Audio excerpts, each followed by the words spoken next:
ni saya ingat petik siapa-siapa pun dekat sini sebenarnya boleh cerita je. Cuma ditakdirkan saya menjadi penceritanya dekat sini. So saya rasa lebih kepada kita share semula apa sahaja yang ada berkaitan dengan tajuk kita. Boleh tahan juga tajuk tu, cinta musim bunga pertama tu. Dan daripada situ nanti mungkin kita boleh cambahkan dengan perkongsian juga dan tambahan-tambahan daripada puan-puan sekalian. Okay? Mudah-mudahan macam tu. So malam ni kita sebenarnya nak mengambil orang kata semangat Rabiul Awal itu sendiri. Kalau malam ni tadi waktu maghrib dah masuk tu, kita dah masuk 11 Rabiul Awal lah. 11 Rabiul Awal. So, esok maknanya 11 Rabiul Awal, dan kemudian hari Selasa jatuh 12 Rabiul Awal. Hari Selasa 12 Rabiul Awal. Dan perkiraan hari kita kan kita bermula maghrib kan. Jadi maghrib tadi dah masuk 11 Rabiul Awal. Dan sudah pasti Rabiul Awal ni mendekatkan kita kepada ingatan kita kepada baginda Nabi SAW kan. Itu benda yang biasa kan dalam kehidupan kita. Bukanlah bulan-bulan lain tu kita tak ingat Nabi, kita ingat juga, tapi bersempena ni selalunya memperkukuhkan ingatan kita kan. Bukan kita tak ingat dekat kita punya pasangan, tapi pasangan kita ni ingatan dia jadi kuat bila anniversary. Contoh kan, contoh. Bukan kita tak ingat dekat mak ayah kita, ingat, tapi ingatan tu jadi kuat bila ada dia punya hari lahir dia. Jadi itu perkara-perkara yang menjadi fitrah dalam kehidupan kita. Ingatan tu jadi makin kuat dengan bersempena kepada sesuatu. So itulah sebabnya juga bila masuk Rabiul Awal, maka bersempena dengan Rabiul Awal tu sendiri ada ingatan yang orang kata hook diri kita kepada baginda Nabi SAW. Tu yang ada lagu lama tu kan, pasal Rabiul Awal tu kan. Rabiul Awal menjelang lagi, terkenang kita Rasul pilihan, Nabi Muhammad pemimpin umat, membawa rahmat, membawa berkat, Nabiul Hadi Rasulul Mustafa, Nabiul Hadi Rasulul Mustafa. Lagu khusus pasal Rabiul Awal bagi tahu kata kita ingat Nabi kita kan. Itu benda besar lah yang kita letakkan sebagai pancang kepada penceritaan kita hari ini. Dan kita pun sedia maklum, Rabi' maksud dia ialah musim bunga kan. Rabiul Awal ialah musim bunga pertama.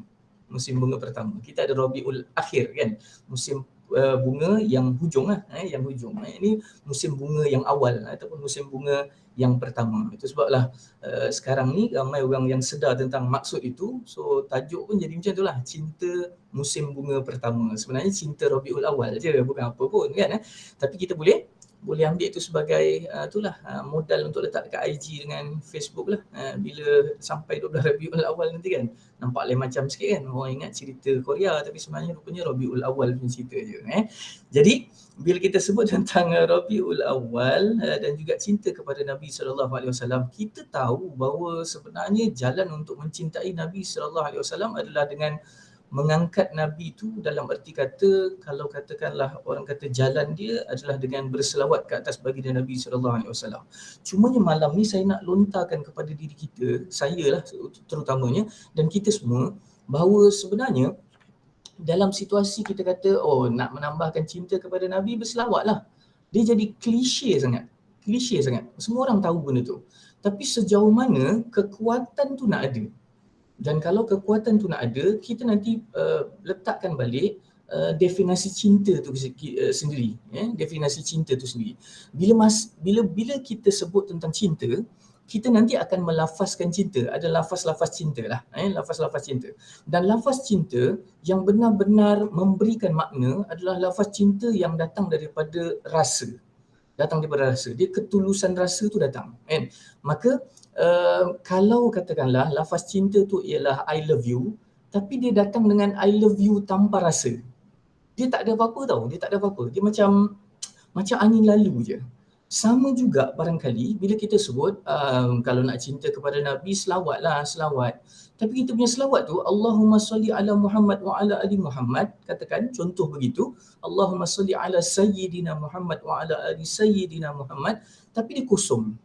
Dia jadi macam mana? Dia jadi macam I love you yang kosong tu lah. Kita kata I sayang dekat you, tapi kosong. Dia jadi macam kosong. So adakah perkataan itu menjadi sesuatu yang akan menyebabkan kita menunjukkan kecintaan kita kepada individu yang kita kata kita cinta tu? Sudah pasti tidak kan.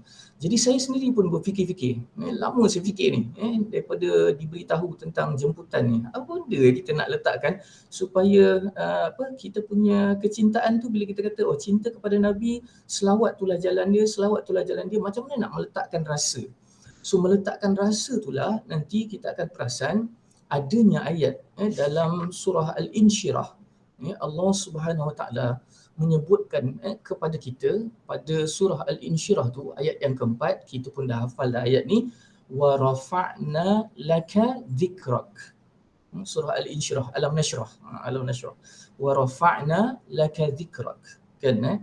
Wa rafa'na laka dhikrak, ni semua orang bahasa Arab ni, wa dan rafa'na, rafa'tu kami telah tinggikan, rafa'na kami telah tinggikan, laka la bagi ka kamu, dhikrak sebutan kepada kamu, ataupun disebut sebutan namamu. Dalam ayat ni Allah SWT bagi tahu, dan kami telah meninggikan bagimu dalam kurungan Muhammad sebutan namamu, sebutan namamu.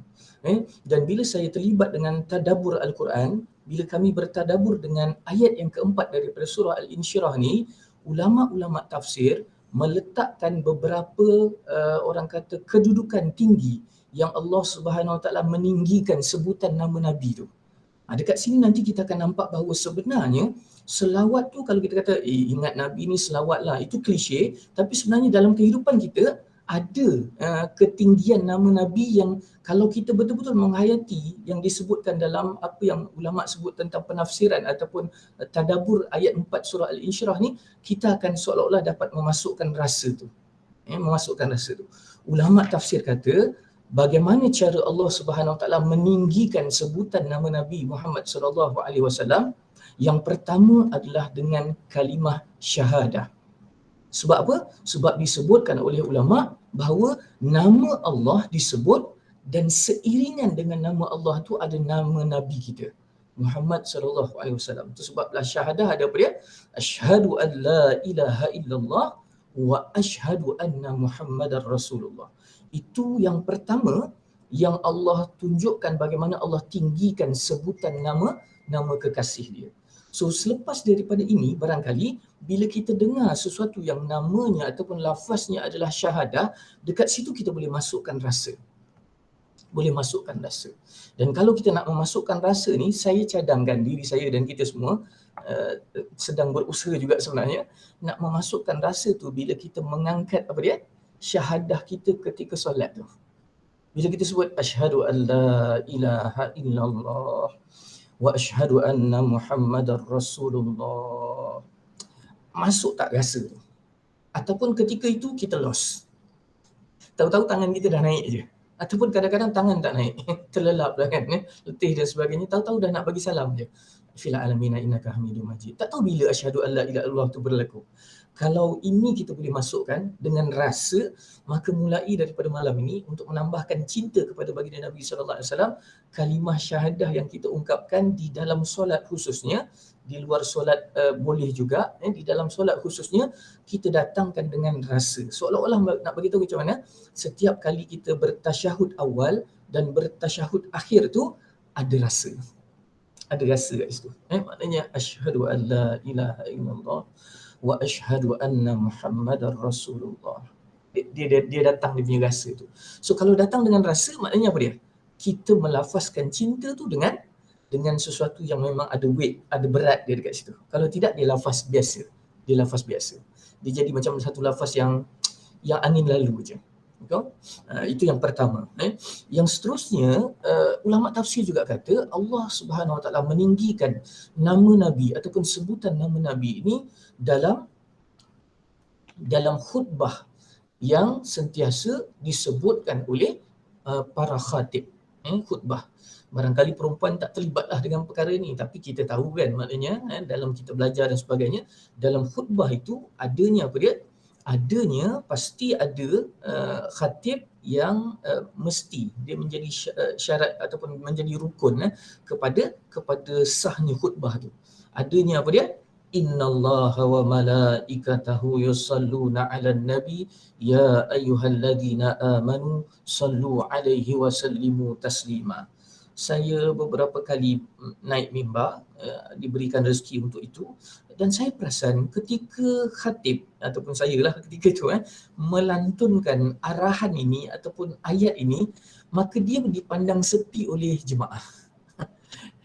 Tak nampak pun jemaah sebut Allahumma salli. Sebab lepas daripada macam tu nanti, bila lepas baca ayat tu, khatib akan sebut Allahumma salli ala sayyidina Muhammad wa ala ali sayyidina Muhammad kama sallaita ala sayyidina sampai fil alamina innaka hamidum majid. Dan tak ada siapa pun, maksudnya kuranglah, mungkin saya tak nampak, tapi selalunya perasaan itu muncul dengan melihat kepada jemaah tu, tak ada siapa yang sambut tu.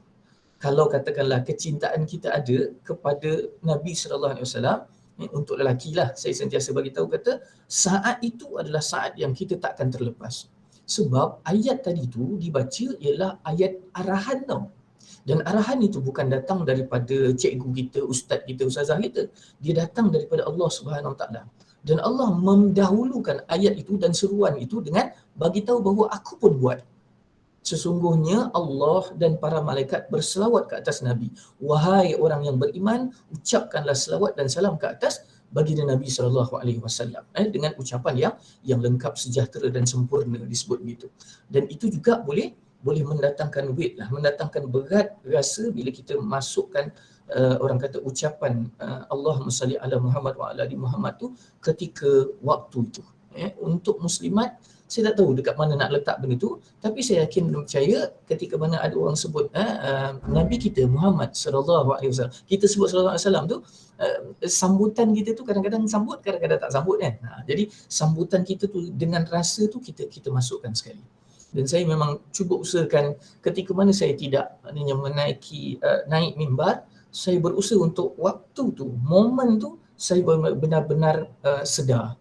Maksudnya sedar dengan nak tunggu je bila khatib sebut je, dan saya nak sambung bersama-sama dengan khatib membaca selawat ke atas baginda Nabi sallallahu alaihi wasallam. Sebab ketika itu momen yang sangat best ketika berselawat, sebab dia adalah momen yang eksklusif, momen yang eksklusif, dan ramai orang terlepas. Barangkali untuk kita yang muslimat ni boleh bagi tahu dekat apa kita punya pasangan lah untuk benda tu kan, supaya momen tu tidak dilepaskan satu, dan momen tu menjadikan kita macam bila kita sebut tu kita datang dengan rasa sekali, dan memang dia punya feeling lain, dia punya feeling tu terasa lain sangat, terasa lain sangat.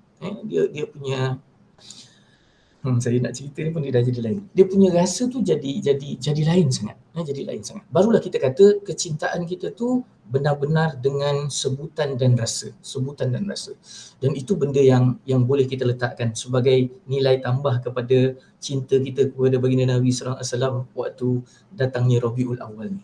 Dan yang ketiga, kata ulama-ulama tafsir, maksud daripada ayat yang Allah Subhanahu Wa Taala kata Allah tinggikan sebutan nama Nabi sallallahu alaihi wasallam ada pada laungan azan. Laungan azan. Dan laungan azan itu berlaku sekurang-kurangnya, paling minima adalah apa dia? 5 kali satu hari. Dan ketika itu jugalah kadang-kadang kita terlepas dengan sunnah baginda Nabi sallallahu alaihi wasallam, bukan kita lah, saya selalunya terlepas dengan baginda sunnah baginda Nabi sallallahu alaihi wasallam, iaitu apa dia? Ketika azan dilaungkan, apa kita nak kena buat? Kita mengulang sebalik sekali lagi apa yang muazzin sebut. Apa yang muazzin sebut. Sebab memang ada hadis yang sangat autentik berkenaan dengan pahala yang diterima oleh muazzin bila dia melaungkan azan. Dan dalam azan itu ada nama Nabi sallallahu alaihi wasallam yang disebutkan.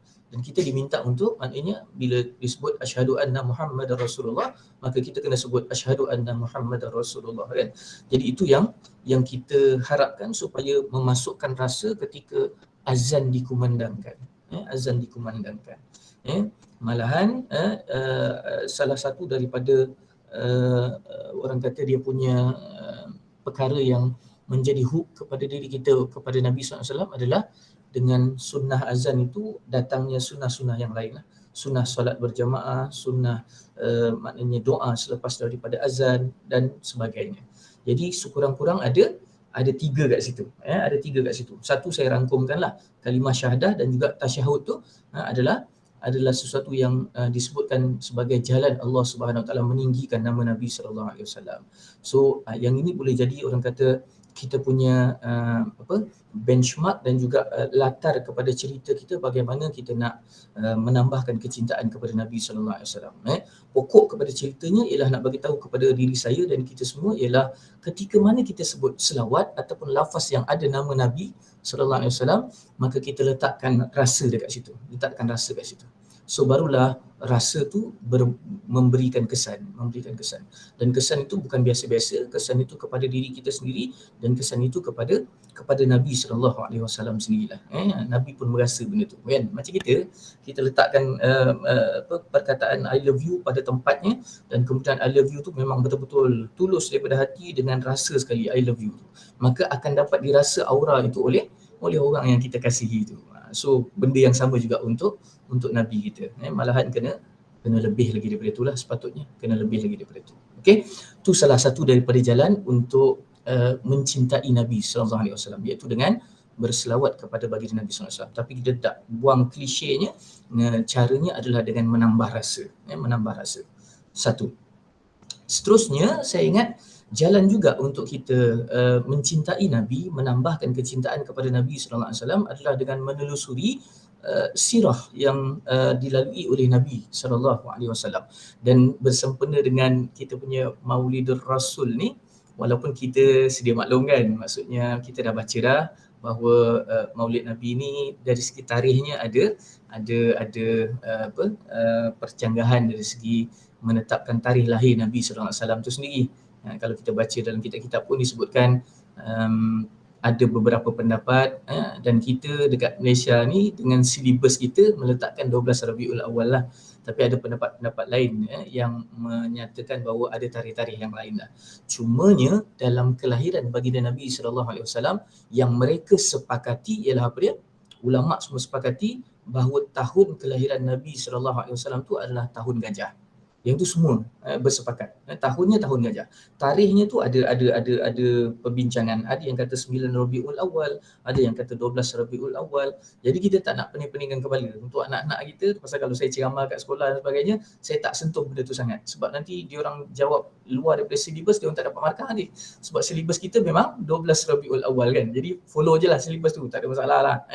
Dan memang lagu pun macam tu kan. Tercipta satu lembaran sejarah di tanah suci kota Mekah, hari yang mulia penuh saadah.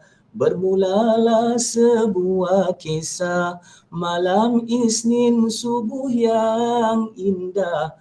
12 Rabiul Awal yang cerah, 20 April tahun gajah, lahirlah zuriat yang saadah.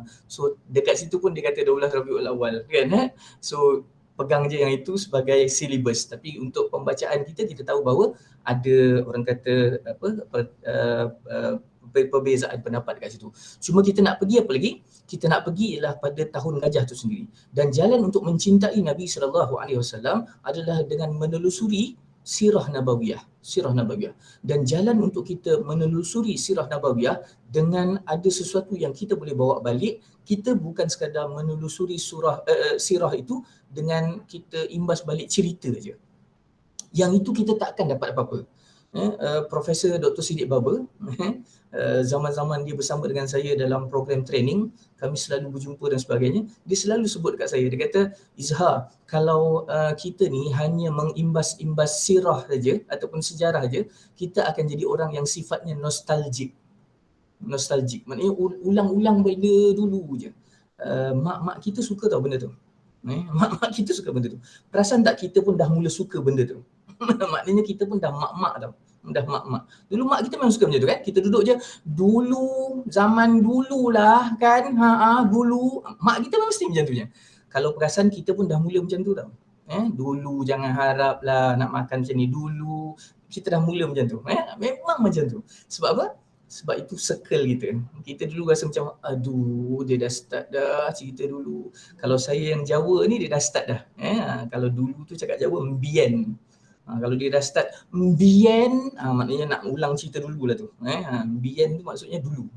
So, kita sebenarnya kalau kita sekadar nostalgic dengan apa yang berlaku dalam sirah, maka kita takkan dapat apa-apa. Dan itulah kelemahan kita. Kalau dalam katakanlah saya punya kehidupan sebagai orang yang terlibat dengan panahan tradisional dan sebagainya, maka nanti dia orang akan ulang balik dulu satu ketika dulu kita hebat. Melayu ni dulu hebat, dulu punya cerita, sekarang hebat tak? Macam tu. So untuk dapat kehebatan sekarang, apa yang diceritakan dulu kita kena ambil dalam situasi sekarang. Itu sebablah ada ungkapan yang menyatakan daripada sirah terbit ibrah, daripada sejarah terbit pengajaran. So pengajaran tu penting. So itulah sebabnya kalau kita nak imbas cerita tentang tahun gajah ni, kita boleh imbas. Fakta dia saya ingat semua orang kat sini tahu. Tapi selalu saya bawa kat mana-mana juga ialah saya kupas bagaimana kita nak ambil pengajaran dekat situ. Antara perkara besar daripada cerita tahun gajah yang kita tahu dia punya punca dengan seorang yang nama Abrahah daripada Habsyah yang nak robohkan Kaabah tu, ialah salah satu daripada pengajaran besar ialah sikap Abrahah tu sendiri. Sikap Abrahah tu sendiri. Kita boleh ambil pengajaran besar. Okay? Apa pengajarannya? Number one, pengajarannya ialah manusia sentiasa ada sifat hasad dalam diri. Tak boleh tengok ada orang lebih. Tak boleh. So itulah yang mendasari apa yang dilakukan oleh Abrahah. Sifat dengki, iri hati, itu yang bermain dalam diri Abrahah, menjadikan bila dia tengok Kaabah menarik ramai orang datang dekat situ, maka dia buat apa? Ini semua orang tahu kan. Dia bina satu binaan dekat negeri dia dengan harapan orang datang kat negeri dia. Tapi orang tak datang sebab tarikan kepada Kaabah bukan tarikan binaan, tapi tarikan daripada apa dia? Daripada seruan Allah Subhanahu Wa Taala kepada orang sampai sekarang. Hari ini tengok kawan-kawan dah sampai dekat Makkah dan Madinah, umrah. Tu rasa macam sebab dia lain macam. Lepas tu dia orang dah kopek semua yang jarak-jarak tu. Terus rasa macam alamak, bila Malaysia nak dekat ni, nak duduk rapat ni kan. Kalau dah duduk rapat, ada tak orang datang kat surau kan yang kecoh-kecoh sangat ni kan. Saya nak tunggu je kan. Yang kecoh-kecoh beria kata jarak ni semua berkiblatkan WHO lah. Semua saya nak tengok datang tak? Bila dah rapat sampai tak? Kalau tak sampai, itu juga orang dia duduk diam-diam je lah. Kan? Ni luahan hati sikit. Okay? So hasad dia dekat situ nak bagi tahu kata dengan hasad dengki itulah berlaku apa yang berlaku kepada Abrahah terhadap Kaabah. Dan tarikan Kaabah itu adalah tarikan apa dia? Tarikan iman dan seruan Allah Subhanahu Wa Taala. Itu pasal itu yang kita laungkan pun bila kita sampai kat sana. Labbaik Allahumma labbaik, labbaik la syarika laka labbaik, innal hamda wan ni'mata laka wal mulk la syarika lak. Labbaik Allah, labbaik Allah. Tu seruan tu, seruan. So seruan tu yang menjadikan orang datang. Dari segi binaan kalah teruk Kaabah. Sebab apa? 4 segi tutup kain hitam je. Tak ada apa-apa. Tak ada apa-apa yang orang kata ada wow factor tu. Tak ada apa-apa. Tapi dekat situlah kita boleh ambil ibrah bahawa setiap manusia memang ada sifat tu. Tak terkecuali kita. Walaupun dalam cerita ni, dalam konteks tahun gajah ni, Abrahah menunjukkan hasad dia, tapi manusia memang ada sifat tu. Itulah sebabnya disebutkan oleh Imam Al-Ghazali, sifat hasad ni sangat bahaya. Kerana ada 3 kategori sifat hasad tu. 3 kategori. Apa 3 kategori tu? Yang pertama disebutkan ialah seminimum sifat hasad ialah kita tiba-tiba ada rasa macam sakit hati sikit bila tengok orang tu ada kelebihan. Kita tak buat apa-apa, tapi kita macam macam ada rasa je tu. Dia ada macam kat situ. sikit je, dia bukan banyak pun. Kita tak buat apa-apa pun kat orang tu, tak adalah pergi buat sesuatu yang memudaratkan orang tu, tapi dia mesti ada AA sikit kat situ. Tengok gambar ke, tengok apa ke, tengok adalah orang tu upkan dia rentas negeri pergi mana-mana ke apa ke, duduk hotel sikit apa, dia macam ada AA sikit kat situ. Tak tahulah nak cakap, tapi dia ada AA tu. Macam nak cakap itu seminimum hasad, kata Imam Al-Ghazali. Dan kita memang ada tu kan, dia lalu kan. Dia lalu tau, dia memang akan lalu tu. Itulah sebabnya ada apa dia? Ada saya sharekan dalam saya punya Facebook saya tentang doa untuk mengelakkan daripada kita ni pertama merasa hasad kepada orang lain dan juga orang melihat kita dengan pandangan hasad. Dia ada satu penyakit, dia panggil penyakit ain kan, penyakit pandangan mata yang buruk tu. Itu yang ada a'udzu bikalimatillahi tammah wa min kulli syaitani wa hammah wa min kulli syarrin ainin lammah. Cuba double check balik doa ni. A'udzu bikalimatillahi tammah wa min kulli syaitanin wa hammah wa min kulli syarrin ainin lammah. Aku berlindung daripada kepada Allah Subhanahu Wa Taala dengan segala kesempurnaannya dan daripada setiap syaitan-syaitan dan juga keburukan-keburukan yang dibawanya dan daripada keburukan pandangan mata yang merosakkan. Macam itulah lebih kurang maksud dia. Nanti double check tapi itu boleh jadi sebahagian daripada kita punya jalan untuk nak hindar diri kita. Itu baru nombor satu. Nombor dua, kata Imam Al-Ghazali ialah kita mengharapkan nikmat daripada orang yang ada nikmat tu, ada kelebihan tu hilang. Hilang. Itu level kedua. Yang tadi ada AA sikit, ada AA. Tak adalah niat apa-apa tapi ada AA sikit. Yang nombor dua kata Imam Al-Ghazali ialah kita mengharapkan macam nikmat tu ataupun apa kelebihan yang ada kat orang tu hilang. Tapi bukan untuk kita, tapi kalau boleh dia hilang lah, jangan ada lah dekat dia. Macam tu. Itu je.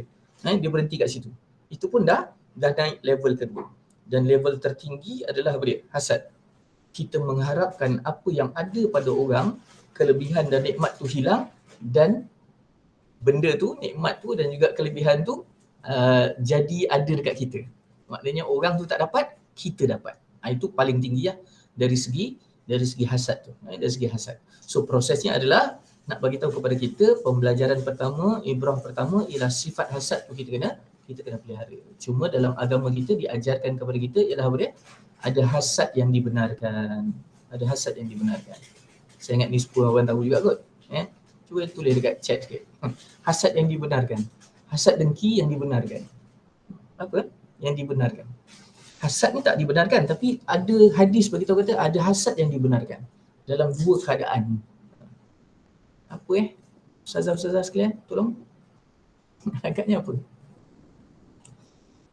Dua hasad tu yang dibenarkan. Yang pertama disebutkan ialah perasaan hasad dengki itu memang dilarang kecuali pada dua perkara. Pertama, dengki terhadap seseorang yang Allah Subhanahu Wa Taala kurniakan kepadanya harta dan dia membelanjakannya pada jalan kebenaran. Itu nombor satu. Yang kedua ialah dengki kepada seseorang yang dikurniakan hikmah, kebijaksanaan dan ilmu pengetahuan dan dia berhukum ataupun dia hidup dengan ilmu itu dan dia mengajarkan ilmu tersebut. Itu yang kedua. Itu hadis Sahih Bukhari. Sahih Bukhari. Disebutkan begitu. Dan ada satu lagi disebutkan bahawa dengan matan yang lain disebutkan hadis Sahih Bukhari dan Muslim juga disebutkan bahawa perasaan hasad tu satu benda yang dilarang kecuali pada dua perkara, iaitu pertama dengki kepada seseorang yang dikurniakan ilmu tentang Al-Quran dan dia membacanya sepanjang malam dan siang. Satu lagi ialah dengki kepada seseorang yang dikurniakan harta dan dia menginfakkannya ke jalan Allah sepanjang malam dan siang. Yang ini sahaja dengki dan hasad ataupun iri hati yang dibenarkan. So jom kita letakkan itu sebagai benchmark kita juga untuk malam ni. Iaitu apa dia? Kita ambil ingatan bahawa dengki, hasad tu satu benda yang buruk. Kalau kita melakukan perkara tersebut, maka kita sudah melazimi, kita panggil, sebut sunnah tak cantik, tapi itu adalah apa yang dilakukan oleh yang pertama yang bersifat hasad ni adalah iblis, laknatullah, kepada Nabi Adam alaihissalam. Kemudian dalam cerita-cerita yang lain nanti kita akan jumpa, antara yang kita ceritakan dalam konteks cerita tahun gajah ni ialah Abraha, Lepas tu nanti dalam kekeluargaan pun ada kisah Nabi Yusuf dengan adik-beradik dia, dan kisah yang paling orang kata masyhur adalah pembunuhan pertama dalam sejarah dunia, iaitu Habil dan Qabil. Ini semua asas dia apa? Hasad, iri hati, dengki. Itu je. So kita ambil ini sebagai intipati daripada tahun gajah itu sendiri. Tahun gajah itu sendiri. Baik.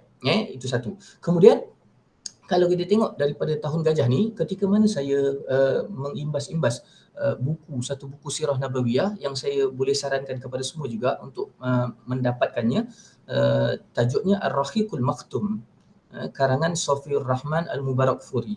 Dah diterjemahkan dengan tajuk Sirah Nabawiyah, keluaran Yadim. Keluaran Yadim. Buku dia autentik, buku sirah nabawiyah yang sangat autentik. Tajuk dia yang asal adalah Ar-Rahiqul Maktum. Pengarang dia Safiur Rahman Al-Mubarakfuri. Esok dan lusa akan ada satu program khas Yadim. Ini saja masuk juga. 24 jam online tanpa henti mengupas buku tu daripada kulit ke kulit. Maknanya setiap 1 jam akan ada satu orang penceramah dan dia berlangsung 24 jam tanpa henti. Saya salah seorang yang terlibat dalam tu. Yang lain semua hebat-hebat. Saya je yang tak hebat.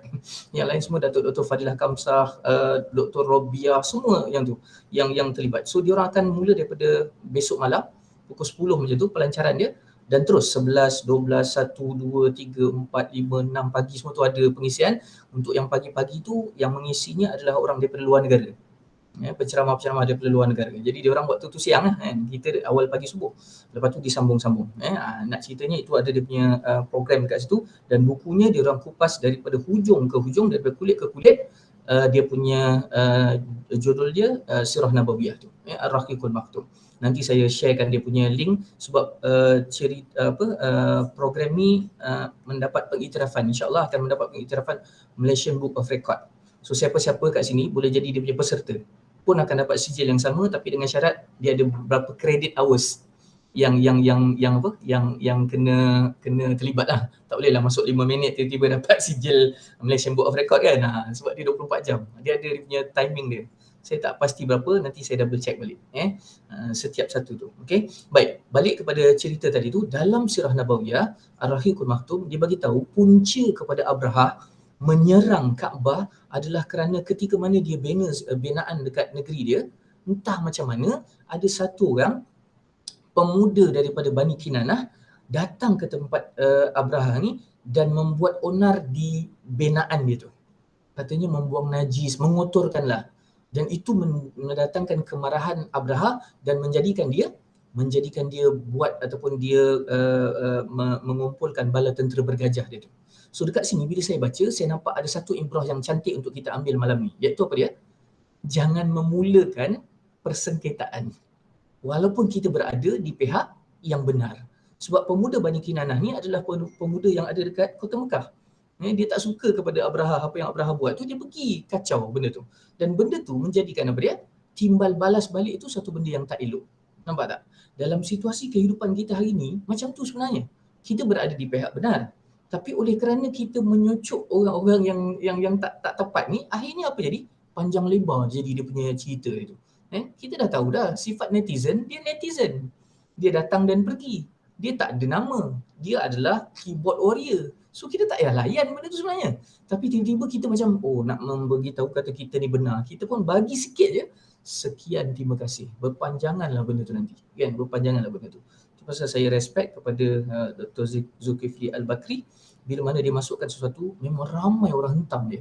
Saya tak tahu kenapa. Orang memang tak segan silu untuk menghentam dia dengan macam-macam tomahan dan juga kata-kata yang pada saya sangat jijik lah, sangat jijik. Tapi dia memang mengambil orang kata ibrah daripada cerita ini. Iaitu apa dia? Dia tenang je, tak jawab apa-apa pun. Dia tenang je, tak jawab apa-apa pun. Memang tak ada apa-apa respon dia yang menerbitkan api amarah orang lain untuk menambahkan lagi benda-benda yang tak elok, walaupun saya tahu dia berada di pihak yang benar. So kita pun sebenarnya boleh ambil ini sebagai intipati dalam kehidupan kita. Jangan kita lakukan perkara yang seperti itu. Dan kemudian kalau kita tengok rentetan daripada cerita tahun gajah ni juga, Abrahah membina satu bala tentera yang luar daripada kebiasaan. disebutkan bahawa tak pernah berlaku dalam sejarah pembinaan bala tentera yang adanya bala tentera bergajah. Abraha jadi macam orang pertama lah buat benda tu. Orang pertama yang buat macam tu. Maknanya gajah menjadi dia punya kenderaan. Dan disebutkan dalam riwayat dalam buku Sirah Nabawiyah Ar-Rahiqul Maktum tu 9 ekor gajah besar, ataupun dalam riwayat yang lain kata 13 ekor gajah dalam nak menyerang Kaabah tu. Dan Abraha naik gajah yang paling besar, yang paling dominan. So dekat sini saya nampak memang cerita Abraha ni dengan dia bina bala tentera bergajah nak robohkan Kaabah tu sebenarnya benda yang negatif. Tapi kalau kita pandang dengan pandangan positif, kita boleh belajar sesuatu kat situ. Iaitu seolah-olah secara tidak langsung Abraha ajar kita untuk kalau nak buat sesuatu, buat dalam bentuk yang superb. Buat dalam bentuk yang luar kotak. Saya nampak macam tu. Maknanya kalau dulu masa kita orang nausihat, kita orang ada macam kita orang punya penanda buku, kita orang buat penanda buku. So setiap orang ada gambar dia lah, saya, Mujahid. Untuk Mujahid tu diletakkan dia punya kata-kata hikmah dia ialah go big or go home. Maknanya fikir besar. Maknanya buat sesuatu biar big lah, biar big.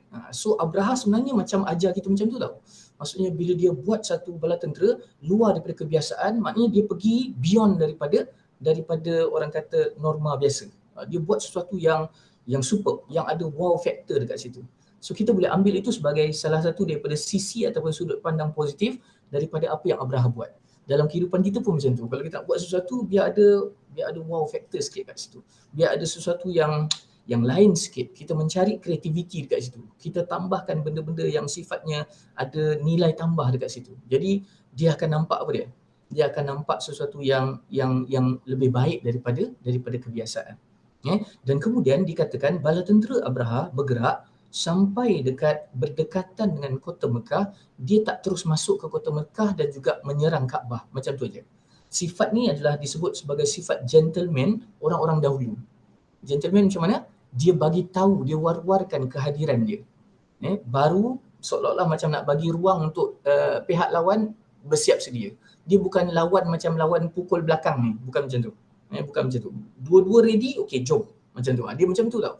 Seolah-olah dia beritahu. So dia berhenti dekat luar, dikatakan dia buat kemah dan kemudian dia hantar utusan masuk ke kota Mekah mencari siapa pemegang kunci Kaabah.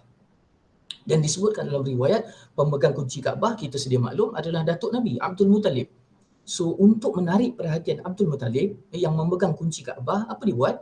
Abraha macam rampas ataupun curi unta-untanya Abdul Muttalib. Abdul Muttalib ni terkenal dengan unta yang banyak. So dia ambil unta-unta tu, bawa keluar. Dan kemudian dia punya orang utusan tu bagi tahu, jumpa dekat Abdul Muttalib dan bagi tahu kata Abdul Muttalib, unta engkau Abraha dah ambil, kalau kau nak kau kena pergi keluar jumpa Abraha dekat luar. Jumpa Abraha dekat luar. Abdul Muttalib pergi dan kemudian disebutkan bahawa ketika Abdul Muttalib nak berjumpa dengan Abraha, Abraha ada dalam kemah dan Abraha duduk dalam keadaan yang sangat-sangat bongkak lah. Dia nak supaya harapan dia bila Abdul Muttalib buka saja tirai kemah tu, nampak dia dan Abdul Muttalib akan tunduk macam menghormati dia. Macam tu, dia nak macam tu.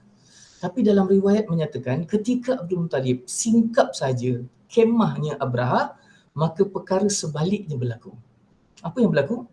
Abraha yang tadi duduk dalam keadaan yang sangat-sangat ego tu, tiba-tiba Abraha yang tunduk dan pergi kepada Abdul Muttalib. Dan sebabnya hanya satu. Sebab apa gagak? Sebabnya hanya satu. Saya bila baca sebab tu saya macam, macam tu sekali Sebabnya adalah kerana kehandsomean wajah Abdul Muttalib. Abdul Muttalib handsome. Orang handsome, tarikan dia dahsyat. Tunduk terus orang. Macam tu. So dekat sini ada ibrah yang boleh kita elaborate lah. Tapi elaborate masing-masing. Nak bagi tahu kata, first impression tu penting untuk kita membawa sesuatu. So itulah sebabnya dari segi rias wajah dan sebagainya, itu sesuatu yang Nabi SAW jadikan sebagai sunnah bagi Nabi. Kan? Nabi ada sikat, Nabi ada cara untuk maknanya merapikan wajahnya dan sebagainya. Yang itu salah satu daripadanya. Dan orang-orang yang ada kehandsomean ni, dia akan jadi tarikan. Itulah sebabnya ketika mana saya sign kontrak dengan Warner Music untuk jadi artis di bawah naungan Warner Music sekali dengan Raihan. Masa tu kita orang masih lagi dekat universiti. Saya ingat lagi kata-kata honor kepada Warner Music. Saya tak nak sebut siapa lah. Kalau saya sebut je nama ni, semua akan tahu siapa. Saya rahsiakan nama dia tu. Dia sebut macam ni kat saya. Kau orang tak ada kawan-kawan perempuan ke? Kita orang macam tergamam. Kawan perempuan? Dekat universiti kau orang tak ada kawan-kawan perempuan ke? Kau pilih-pilih yang cantik-cantik sikit. Kita tudung-tudungkan dia, lepas tu kita buat nasyid macam tu. Lepas tu kita jadikan satu grup lah. Dia kata macam tu. Boleh jual ni, boleh jual. Dia sebut macam tu. Terkejut kita orang. Sebab kumpulan nasyid selalunya memang dari segi wajah ni tak berapa nak wajah sangat kan. Dia asal boleh je kan kumpulan nasyid. Kalau kumpulan-kumpulan yang lain memang itu menjadi perkara pertama. Kumpulan-kumpulan yang sekarang ni lah kan. Kalau K-pop memang itu ya muka yang dulu. Bakat nombor 2. Tapi memang itu adalah tarikan, dan siapa-siapa yang ada dari segi maknanya wajah dan sebagainya tarik perhatian ni, maka kita kena berhati-hati dengan perkara tersebut. Asalkan tarikan itu adalah tarikan kepada kebaikan, maka kita menggunakan apa yang ada tu dengan sesuatu yang memberikan manfaat lah, memberikan manfaat. Nak ceritanya Abdul Muttalib handsome. So kalau Datuk handsome, tak munasabah, tak menjadi orang kata keheranan kepada bapa Nabi sallallahu alaihi wasallam namanya Abdullah tu handsome juga, dan Nabi sallallahu alaihi wasallam pun handsome juga. Sebab dia memang macam tu kan. Kalau hidung penyek macam saya, memang daripada tu asal usul galuh dia semua penyek lah, hidung sama aja, dia akan macam tu, dia takkan boleh jadi lain kan. Sebab dia punya acuan dia tu macam tu. Dan ketika itulah ada dialog yang berlaku, dan dialog ni penting. Dialog dia apa?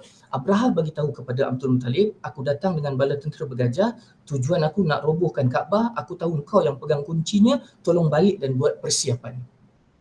Tapi jawapan Abdul Muttalib menghairankan Abraha. Kenapa? Sebab Abdul Muttalib hanya menyebutkan macam ni, kau tolong pulangkan unta aku. Itu je aku nak. Kau tolong pulangkan unta aku. Bila Abraha macam nampak Abdul Muttalib macam seolah-olah macam tak hirau tentang Kaabah, sedangkan dia adalah pemegang kunci Kaabah, maka ditanyakan sekali lagi, aku datang dengan bala tentera bergajah ni, bukan biasa-biasa, dan aku memang nak robohkan Kaabah. Kau pegang kuncinya. Kenapa kau sibuk pasal kau punya unta je? Sedangkan sebenarnya sepatutnya kau mempertahankan Kaabah. Jawapan Abdul Muttalib ni lah yang boleh jadi orang kata ibrah ataupun pengajaran kita yang seterusnya. Apa dia? Dia kata, unta yang kau ambil itu tuannya aku. Maka itu sebab aku nak balik unta aku. Rumah yang kau nak robohkan tu ada tuannya tersendiri. Aku serahkan rumah itu kepada pemeliharaan tuannya. Siapa tuan rumah itu? Allah Subhanahu Wa Taala. So dekat sini memang saya bila tu terus rasa terkesan bahawa betul lah, Baitullah kita panggil kan, rumah Allah kan. Dan memang rumah Allah, Allah pelihara. Memang macam tu. Peristiwa 2004 Aceh tsunami, kawan saya duduk kat sana, ada seorang, siapa-siapa kat sini nak buat lawatan ke Aceh, jom kita buat sama-sama pergi ke tempat kawan saya ni yang memang rumah dia ketika tsunami tu dilanggar oleh satu kapal besar daripada laut, dan rumah dihancur, bumbung rumah dihancur, dan kapal tu berhenti dekat atas bumbung rumah dia. Dan dengan izin Allah Subhanahu Wa Taala, dia satu keluarga selamat sebab dia panjat kapal yang tersangkut tu. Bawah rumah dia habis, maknanya dengan ombak tsunami tu. Dan dia duduk atas kapal tu sampailah tsunami reda. Dan dia kata ketika itu makanan tak ada, apa tak ada, tapi entah macam mana dia kata datang satu ombak besar bawa pokok kelapa dan ada buah kelapa. Dan diorang satu family survive dengan makan dengan minum air kelapa tu dan juga makan isi kelapa tu dekat atas kapal tu. Dan selepas tsunami habis, diorang tak gerakkan kapal tu. Dia tak nak alihkan kapal tu. Dia biarkan kapal tu sebagaimana sedia ada, dan bila dia turun kat bawah, rumah dia memang rosak teruk, tapi ada jam, dan jam tu mati ngam-ngam waktu tsunami berlaku, dan dia kekalkan jam tu, dia kekalkan semua, dia bersihkan semua, dan sekarang tempat dia tu jadi tempat yang orang kata paling orang nak kunjungi lah kat sana. Sebab nanti dia akan imbas balik cerita bagaimana berlakunya tu. Berlakunya tsunami tu. Dan memang sebenarnya dalam konteks cerita tentang Aceh ni, memang masjid dekat Aceh tu memang tak terusik langsung. Kawan saya seorang cameraman, selepas daripada tsunami dia pergi ke sana, dan dia kata memang dekat keliling daripada masjid tu ada pokok-pokok kelapa, pucuk daripada pucuk pokok kelapa tu ada kesan lumpur tsunami. Maksudnya ombak tsunami tu tinggi macam tu lah. Tapi lumpur pada dinding masjid di Aceh tu hanya pada bahagian bawah je. Maknanya yang bawah. Seolah-olah macam kalau kita gambarkan ombak tsunami tu tinggi macam tu, langgar semua, bila sampai kat masjid dia turun. Dan kemudian naik balik macam tu. Yang lain semua hancur. Dan memang itu adalah sesuatu yang kita sedar terhadap pemeliharaan Allah SWT kepada rumahnya. Dan itu juga yang berlaku dalam peristiwa tahun gajah tu. Peristiwa tahun gajah tu. So kalau katakanlah kita nak ambil ini sebagai ibrah, maka kita tahu Allah pelihara rumahnya. Siapa-siapa nak dapat pemeliharaan Allah, dia kena ada kat mana? Dia kena dekat dengan rumah Allah SWT. Itu je. Itu sebab saya kata ketika mana saya diamanahkan untuk jaga surau di kediaman saya ni, so jadi pengerusi dah bertahun-tahun dah duduk sini, masih jadi pengerusi lagi, tak ada orang nak dan sebagainya. Harapan saya dan bila saya melihat dengan situasi dan sebagainya, ketika cakap-cakap orang dekat luar tentang surau tak boleh masuk lah dan sebagainya lah, dia orang komen itu ini dan sebagainya lah, sebenarnya saya sebagai orang yang duduk kat dalam tu rasa terguris yang amat sangat. Sebabnya apa? Sebabnya ialah masa pandemik ke, masa sebelum pandemik ke, sebenarnya yang datang ke surau dan masjid ni orang yang sama je. Sekarang ni kita orang rasa macam gembira sikit, nampak macam soft tu ramai orang sebab ada penjarakan. Dan saya selalu sebut dekat AJK saya kata apa? Kalau yang jarak-jarak ni kita kumpulkan dan rapatkan, perasan tak sampai satu soft pun. Tapi sebab penjarakan nampak macam 3 soft, 5 soft kita hari ni. Tak, sebab penjarakan. Itu je yang menggembirakan kita orang sikit. Kalau katakanlah dicantumkan, memang itu hakikat dia. Tadi angkat takbir untuk isyak 4 orang je. Seriously cakap, 4 orang je. Sebab semua pergi rentas negeri. Semua yang kat Putrajaya ni balik kampung kan. 4 orang je. Seriously, 4 orang. Saya tengok kiri, tengok kanan. Lepas tu kawan-kawan AJK kata apa? Yang ada 4 orang tu, dia kata, macam masa mula-mula pandemik yang boleh sembahyang 6 orang tu je kan. Dia cakap macam tu. Lah, itu. Sedih. Nak baca ayat panjang pun rasa macam sebab. Nak baca ayat panjang macam sebab. Nak baca Qul Huwallah je rasanya. Patutnya rasa macam tu. Dan kalau lah ada orang yang macam cakap macam-macam sangat tu, saya nak ajak macam, jom tengok hakikat yang sebenarnya macam mana. Sebelum pandemik pun macam tu, selepas pandemik pun macam tu, dijarakkan pun macam tu, diberikan ruang pun macam tu. 2-3 minggu baru ni, surau kita orang dan juga di Putrajaya dan wilayah dibenarkan mengikut kapasiti. Maknanya berapa luas masjid dan surau, banyak itulah yang boleh sembahyang Jumaat. Kan hari tu jadi isu besar dekat Masjid Putra yang tak boleh masuk tu kan. Saya cakap terus terang, dekat surau saya 2 kali Jumaat tak penuh. Dengan penjarakan, tak penuh. Mana pergi yang kata beria-ria nak datang tu? So ini mungkin boleh jadi orang kata ibrah untuk kita bahawa kalau kita tengok dalam cerita tahun gajah tu, Allah memelihara rumahnya dengan kata-kata Abdul Muttalib, aku serahkan rumah ini kepada tuannya, dia yang berhak untuk memeliharanya, maka kita juga meletakkan pemeliharaan Allah tu dengan kita dekat dengan rumah Allah lah. Itu harapan kita. Dan perkara yang besar juga ialah kita menjadikan rumah kita sebagai rumah Allah jugalah kan. Maksudnya ada majlis ilmu, ada solat berjamaahnya, sesekali kena solat kat rumah juga kan, untuk menghidupkan suasana rumah Allah di rumah kita kan, bacaan Al-Qurannya kan, yang tu. Dan kemudian bila perkara itu sudah berlaku, maka baliklah Abdul Muttalib dengan dia punya unta-unta dan dia kata dia takkan buat apa-apa. Abraha kata dia nak masuk. So ketika Abraha nak masuk dan Abdul Muttalib pulang, Abdul Muttalib menyampaikan pesan Abraha itu kepada seluruh penduduk Quraisy Mekah. Bagi tahu kata Abraha nak datang, nak robohkan Kaabah. Apa berlaku? Disebutkan bahawa penduduk-penduduk Quraisy Mekah ketika itu diorang berlari bertempiaran menyelamatkan diri, mengosongkan kawasan Kaabah tu. Ke mana diorang pergi? Diorang pergi ke bukit-bukit di sekeliling Kaabah. Kita panggil Mekah tu lembah Bakah, betul tak? Lembah tu benda yang macam ni. Dulu kalau kita tengok gambar-gambar lama yang menjadi wajib kan dekat setiap rumah, baik mengaku yang ada yang tu yang sulam gambar kan, yang gambar Kaabah tu kan. Saya bawa tu, pikul mak saya beli, kena bawa benda tu balik rumah. Lepas tu dekat dinding semua orang ada benda tu kan. Gambar tu kita akan perasan zaman tu gambar tu bukit masih ada keliling tu. Dan orang-orang Quraisy, diorang pergi mana? Diorang tak pergi jauh, diorang pergi naik atas bukit tu. So once diorang naik atas bukit, apa jadi? Diorang berada di tempat tinggi. So apa jadi ketika diorang berada di tempat tinggi? Diorang nampak dengan mata kepala diorang sendiri apa yang berlaku kepada tentera Abraha. Dengan diorang punya, orang kata mata kepala sendiri. Itu sebablah dalam surah Al-Fil, Allah Subhanahu Wa Taala mulakan dengan alam tara. Tolong saya Ustazah.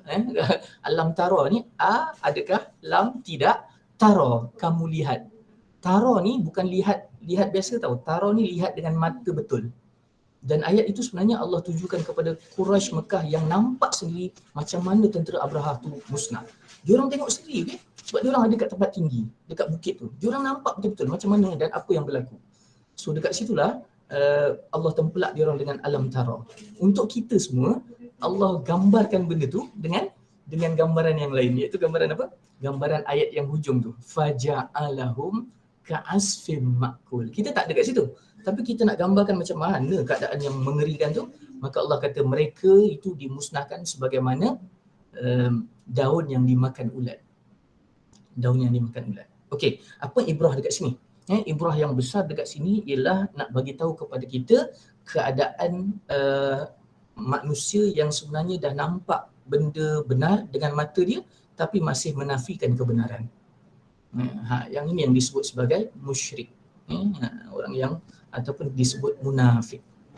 Yang ni kita risau. Takut kita nampak benda betul dan sebagainya, kebenaran dan sebagainya, kita masih menafikan. So kita kena letak dalam diri kita bahawa kebenaran tu dah jelas dah, dah nampak dah, maka kita kena ikut kebenaran tu. Satu. Kemudian kita nampak nanti bantuan daripada Allah Subhanahu Wa Taala kepada mempertahankan Kaabah itu sendiri adalah dengan ababil. Ini pun semua orang tahu kan. Dulu kita sebutlah burung ababil. Tapi rupa-rupanya ababil tu bukan maksud burung, bukan nama burung. Ababil tu adalah gerombolan burung. So ababil adalah gerombolan burung. So dekat sini gerombolan burung menjadi tentera Allah melawan tentera Abraha iaitu gajah. So apa ibrah besar dekat sini? Ibrah besarnya ialah selalunya bala tentera Allah ni satu benda yang kecil, yang lembut. Kalau kita perasan. Dalam konteks ini burung, lawannya gajah. Dalam cerita-cerita yang lain kita akan perasan Allah gunakan angin. Angin ni benda lembut. Tapi berapa banyak kaum Ad, Samud semua dimusnahkan dengan angin. Kalau datang daripada Allah, benda dia kecil tapi dia jadi besar. Dia jadi besar. Dia jadi satu benda yang dahsyat, kan?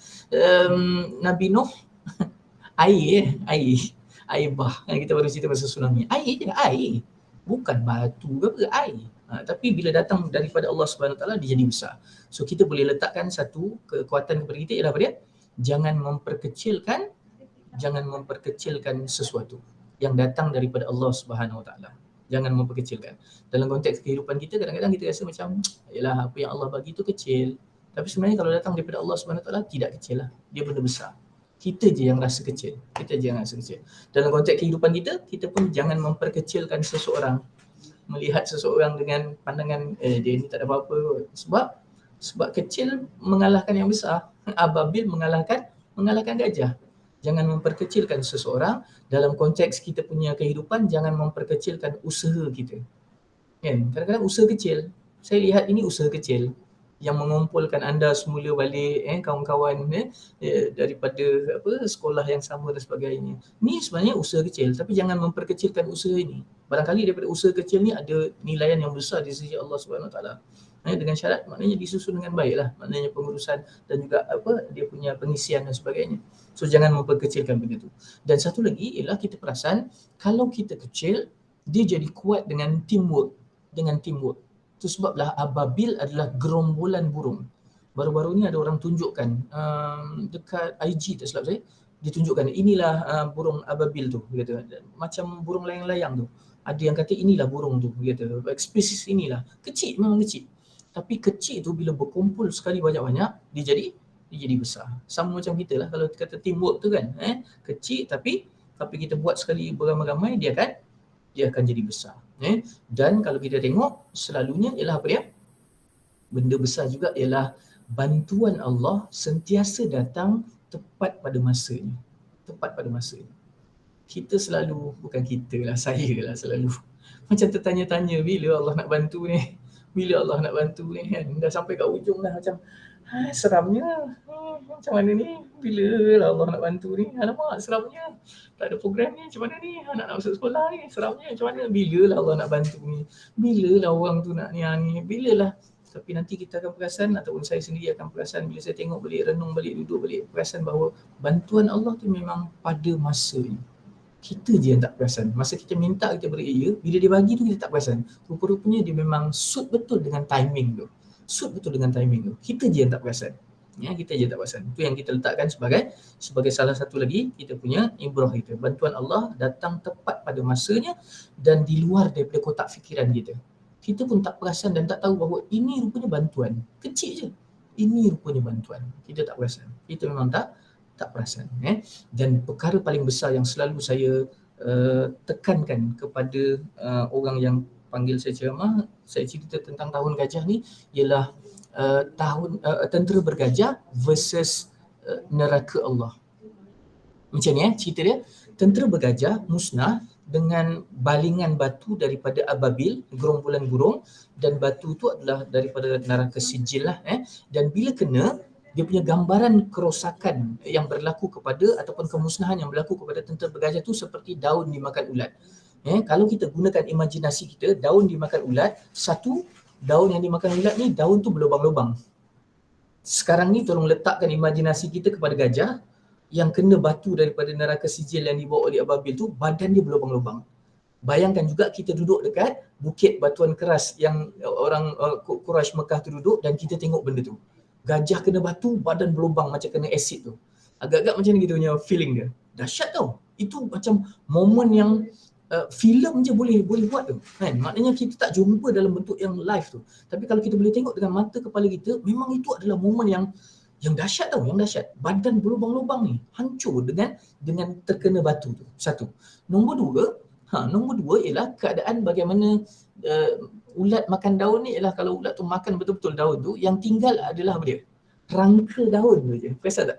Rangka daun tu je. Sekarang jom kita bawa kita punya imajinasi dekat tentera bergajah, kena batu daripada neraka sijil, kemudian yang tinggal hanyalah rangka. Maknanya body dia semua tu, kulit dia dan sebagainya yang tebal tu hancur. Tinggal dia punya tulang je. Tulang belulang je yang tinggal. Kalau kita tengok dengan mata kepala kita sendiri, agak-agak macam mana? Sangat mengerikan tau, sangat mengerikan. 13 ekor gajah ataupun 9 ekor gajah dalam riwayat tu, semuanya tinggal tulang-tulang macam tu je. Bayangkan. Tinggal tulang je. Bayangkan macam tu. Tapi hakikatnya ialah apa dia? Mereka musnah dengan sekali musnah aja. Maknanya tak pernah lah berlaku. Para asatizah cerita kat kita, lepas gajah tu kena batu daripada neraka sijil tu, lepas daripada tu badan dia bercantum balik, dia pun bangun balik, belalai dia pun naik balik, lepas tu dia hidup balik. Kena batu balik, lepas tu dia hancur, lepas tu dia bangun balik. Tak ada berlakunya tu. Dia hancur sekali habis je. Tapi neraka Allah Subhanahu Wa Taala sebaliknya. Na'udzubillah min zalik. Kalau kita masuk dekat situ dan kita punya hukuman adalah potong lidah. Ini selalu saya bagi contoh ni kepada pelajar-pelajar. Potong lidah. Datang gunting daripada neraka yang kita tak tahu macam mana guntingnya, dia potong lidah kita putus sebagaimana putus yang sebenar-benarnya, kita menjerit dan meraung dengan sebenar-benar kesakitan. Selepas daripada itu, lidah kita yang dah putus tu jadi apa? Bercantum semula dan ada balik seperti sedia kala. Gunting yang sama datang balik, gunting lagi sekali, ada balik, gunting lagi, ada balik, gunting lagi, dan tak berhenti. Khalidina fiha abada. Tak berhenti tau, tak berhenti. Kalau katakanlah celup dekat neraka, pegang dekat, sanggul rambut, tak nak tutup aurat, masukkan dalam neraka, tarik balik, tinggal rangka. Lepas tinggal rangka apa jadi? Kulit-kulit tu ada balik. Lepas tu celup balik, naik balik tinggal rangka. Ada balik kulit tu. Celup balik, naik balik tinggal rangka. Ada balik kulit tu. Tak berhenti. Kalau tentera bergajah tadi tu, kita main kita punya feeling, imajinasi kita, kita kata, ya Allah ngerinya, sepatutnya neraka Allah berganda lagi ngeri dia. Sebab apa? Sebab dia tak berhenti tau. Non-stop punya orang kata azab. So inilah yang saya selalu bawa dalam meletakkan penghayatan kepada pelajar-pelajar sekolah khususnya dan siapa-siapa yang panggil saya untuk nak buat orang kata timbang tara antara tentera bergajah, kemusnahan tentera bergajah dengan neraka. Tentera bergajah versus neraka. Sepatutnya kita punya feeling terhadap neraka ni lebih lagi. Kerana dia adalah azab yang tidak berhenti, tidak berhenti. Okay? So ini antara beberapa perkara yang boleh kita ambil daripada tahun gajah saja. Peristiwa tahun gajah tu aja. Okay? So saya tak tahu saya punya timing ni sampai pukul berapa ni. Ini dah melampau-lampau ni saya ni. Okay? Last but not least, bila kita sebut tentang kelahiran Nabi SAW, maka antara yang diulang-ulang adalah salah silah Nabi itu sendiri. Yang yang ada lagu ibunya bernama Aminah, ayahnya bernama Abdullah, dilahirkan di Mekah Mukarramah, ibu susunya Halimatus Sa'diyah. Sampai habis lagulah. Tapi nak ceritanya diulang-ulang tentang mak dia siapa, ayah dia siapa, ibu susu dia siapa.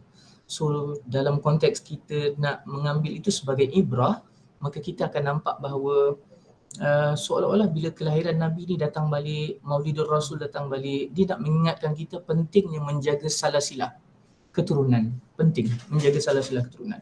Dan menjaga salasilah keturunan ni adalah dengan macam mana? Ada ramai orang tersilap melihat bahawa menjaga salasilah itu bila mana kita mendirikan rumah tangga. Tapi sebenarnya dia bermula seawal kita akil balik.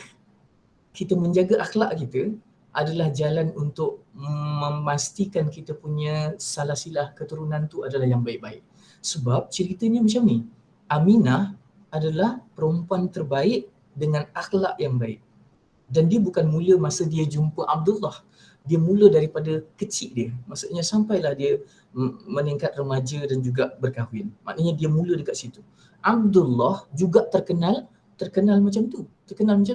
Dia bukan bila dia nak kahwin baru dia, okay kita stop semua yang jahat-jahat ni lah, okay, sebab dah nak kahwin dah, so kita jadi baik lah. Tak, dia tak jadi macam tu. Dia mula dengan dia baik tu.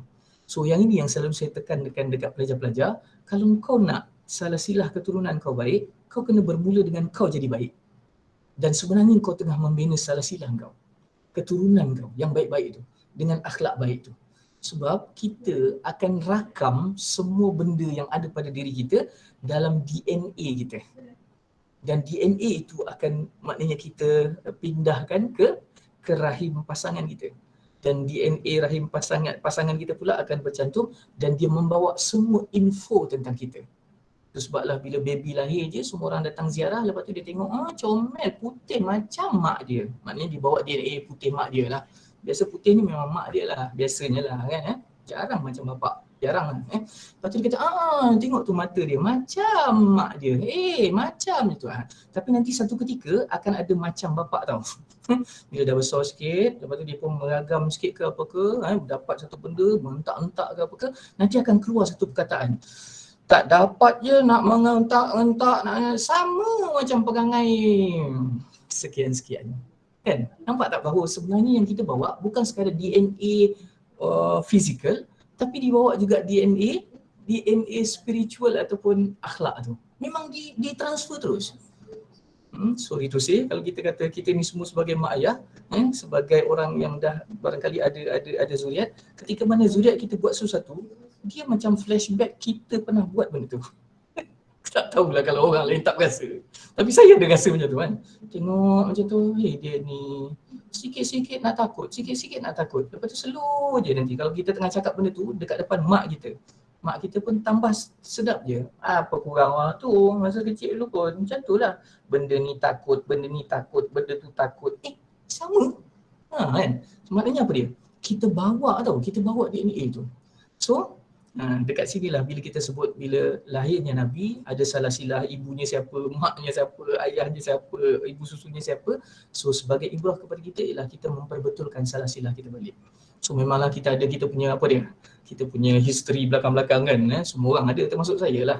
Tapi kita boleh memperbetulkan perkara tu dengan mendidik kita punya generasi yang ada lah. Supaya mereka berada dalam, maknanya DNA tu DNA yang baik-baik aja. Dan bila nanti dia berjumpa dengan pasangan, DNA itulah yang dibawa, kromosom itulah yang dia bawa dan sebagainya, maka kekuatan itulah nanti yang akan menjadikan kita punya susu galur salasilah tu jadi cantik dan cantik. Saya ingat saya kena berhenti kat sinilah. Cukup kot. Cukup. Wallahu alam. Yang baik tu daripada Allah SWT. Saya tak berceramah hari ni. Saya sekadar sharing je. Tu pasal saya guna bahasa santai je. Bahasa santai je untuk sharing, dan saya mengharapkan kalau ada sharing momen daripada yang lain-lain juga untuk menambah apa yang saya letak sebagai asas perbincangan kita tentang cinta kepada Nabi ni, untuk kita tambah-tambah lah. Kita gemburkan lagi kita punya kefahaman dan juga penghayatan tu. Yang penting adalah apa yang kita rasa ataupun penghayatan tu sendirilah. Penghayatan segitu. Okey, boleh? Boleh Boleh. Sikit lagi apa? Cukup kot. Saya ingat cukup lah. Kalau kita nak ending pun, jom kita ending dengan selawat kepada baginda Nabi sallallahu alaihi wasallam. Saya akan lead, yang lain-lain maknanya ikut sama-sama, dan kita hadiahkan benar-benar dengan rasa kepada junjungan kita Nabi Muhammad sallallahu alaihi wasallam, dengan harapan kita masih lagi dapat menziarahi baginda di tempat baginda dimakamkan. Kekuatannya adalah dengan kita berselawat ke atas baginda Nabi. Mudah-mudahan nanti Allah bagi jalan. Saya tak tahu, tak nampak jalan macam mana nak pergi tu. Duit pun tak ada lagi. Tapi saya yakin bahawa kalau kita kata kita rindu dekat dia, maka Allah Subhanahu Taala akan bagi ruang untuk kita berjumpa dengan orang yang kita rindu tu. So kita selawat sama-sama. Sallallahu ala Muhammad, sallallahu alaihi wasallam, sallallahu ala Muhammad, sallallahu alaihi wasallam.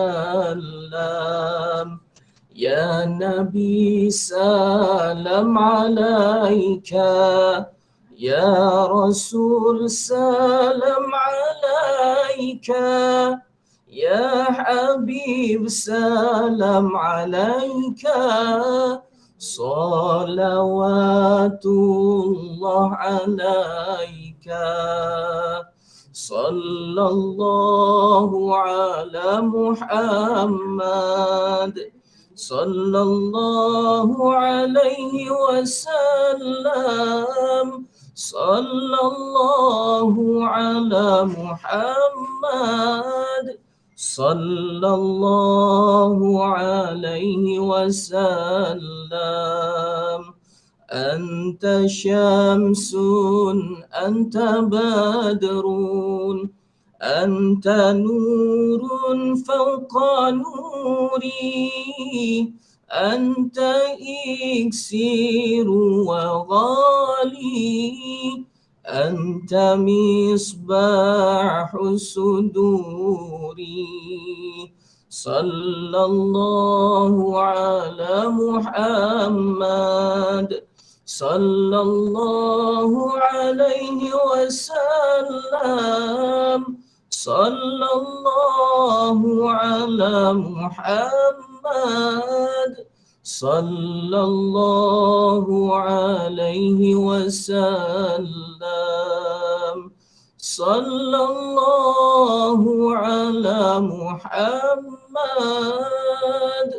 sallallahu alaihi wasallam. Allahumma salli ala Muhammad wa ala ali Muhammad. Ya Allah, sampaikanlah selawat kami ini tulus ikhlas daripada jiwa kami dan sanubari kami kepada junjungan besar Nabi Muhammad sallallahu alaihi wasallam. Cinta hati kami ya Allah, panjangkan usia kami ya Allah untuk dapat menziarahi baginda ya Allah. Jadikanlah kami ya Allah antara ribuan umatnya ya Allah yang dikenali oleh baginda ketika mana berada di padang mahsyarnya nanti ya Allah. Dan kami pohon ya Allah, dengan asbab selawat ini ya Allah, baginda Nabi memberikan syafaatnya kepada kami ya Allah, umatnya, di saat kami memerlukan syafaatnya nanti. Sekian saja. Assalamualaikum warahmatullahi wabarakatuh. Cukup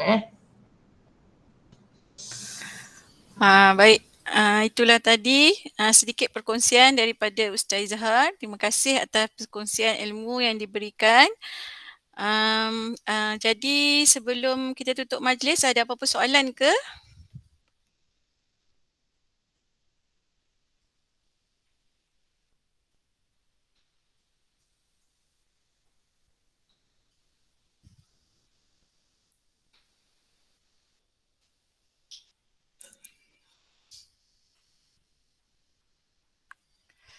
Ada perkongsian ke nak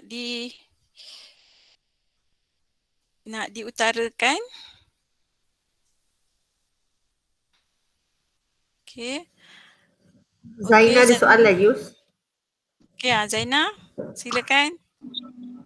Bila nak ada lagi Ustaz? Left group pun belum lagi ni, dah nak ada lagi bila. Nantilah, tak tahu bila, insyaAllah. Kalau ada lagi, insyaAllah. Kalau ada ruang, insyaAllah. Ada ramai lagi orang-orang hebat, boleh panggil lagi orang-orang lain pun, insyaAllah.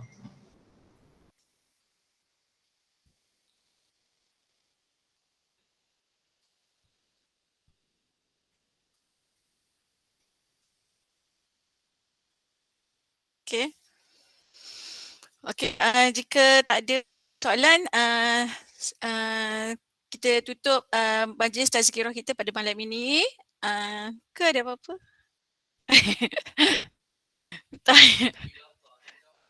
Oh, nak ambil gambar. Saya punya laptop ni kan problem tau. Bila semua buka gambar, dia tak ni tau. Dia tak keluar gambar. Okay, buka kamera. Buka kamera masing-masing. Posing sikit. Posing sikit.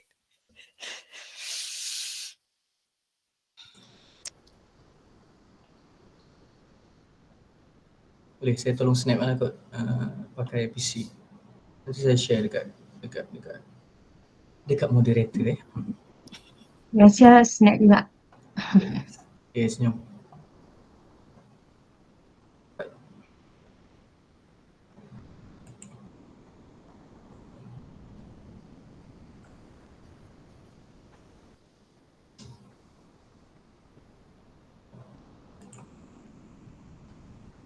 Okay dah. Okay dah. Baik, terima kasih. Kita tutup majlis kita dengan bacaan tasbih kafarah dan suratul As.